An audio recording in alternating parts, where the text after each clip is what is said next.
সকল দাদা ও মায়েদের আমার আন্তরিক জয়গুরু। পরম দয়াল শ্রী শ্রী ঠাকুর বলছেন, আমাদের যারা সৎসঙ্গীরা আছেন তাদের জন্য ঠাকুর কিছু নিত্য করণীয় জিনিস বলে গেছেন, সেটা পালন করার জন্য। 1 নম্বর হচ্ছে অনবরত বীজনাম জপের অভ্যাস করা। 2 নম্বর প্রতিদিন উষা ও নিশায় 30 মিনিট থেকে 45 মিনিট ধ্যান করা। 3 নম্বর প্রতিদিন প্রত্যুষে অন্ন জল গ্রহণের পূর্বে ইষ্টভৃতি নিবেদন করা এবং প্রতি 30 দিনের দিন সদক্ষিণায় তা ইষ্টস্থানে পাঠানো। 4 নম্বর প্রাতঃকালীন ও সন্ধ্যাকালীন নির্ধারিত সময়ে বিনতি প্রার্থনা করা। 5 নম্বর প্রতিদিন সকালে খালি পেটে একটি করে থানকুনি পাতা চিবিয়ে খেয়ে 1 গ্লাস জল পান করা।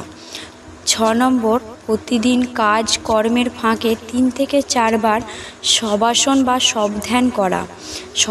আর 7 নম্বর সদাচার পালন ও সাত্ত্বিক আহারই ধর্মীয় বিধান, ধূমপান ও মাদক পরিহার করে চলা। 8 নম্বর প্রতিনিয়ত যাজনশীল থেকে অপরকে দীক্ষার মাধ্যমে শ্রী শ্রী ঠাকুরের সাথে যুক্ত করা, কারণ ধর্মদান শ্রেষ্ঠ দান।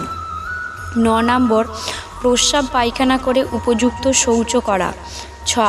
10 নম্বর নাকে মুখে কানে আঙুল দিলে সাথে সাথে ধুয়ে ফেলা।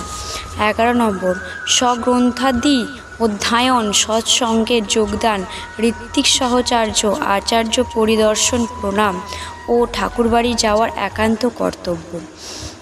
11 নম্বর অন্যের পোশাক ব্যবহার ও অপরের বিছানায় শোয়া ও বসা ঠিক নয়। 12 নম্বর রান্নার সময় খুব নামজপ করতে হয়, স্নান করে তবেই রান্না করতে হয়। 13 নম্বর ঠাকুরের ভোগ রাঁধছে ভাবতে হয়, যা ঠাকুরের ভোগ নয় তা রান্না খাওয়া পাপ। 14 নম্বর দৈহিক সদাচার ও পবিত্র মনোভাব একান্ত কর্তব্য। 15 নম্বর মায়েদের ঋতুগায়ে 3 থেকে 4 দিন ছোঁয়া নাড়া উচিত নয়। 16 নম্বর সে সদাচার নয়, ইষ্টত্যাগী, তার হাতে রান্না বা ছোঁয়া অন্ন খেলে পতিত হতে হয়। এই নিত্য প্রয়োজনীয় নিত্যকরণীয় জিনিসগুলো শ্রী শ্রী ঠাকুর বলে গিয়েছিলেন, এটা আমাদের করা অবশ্যই প্রয়োজনীয়। সকলে ভালো থাকবেন। সকলকে আমার আনন্দিত জয়গুরু। বন্দে পুরুষোত্তম।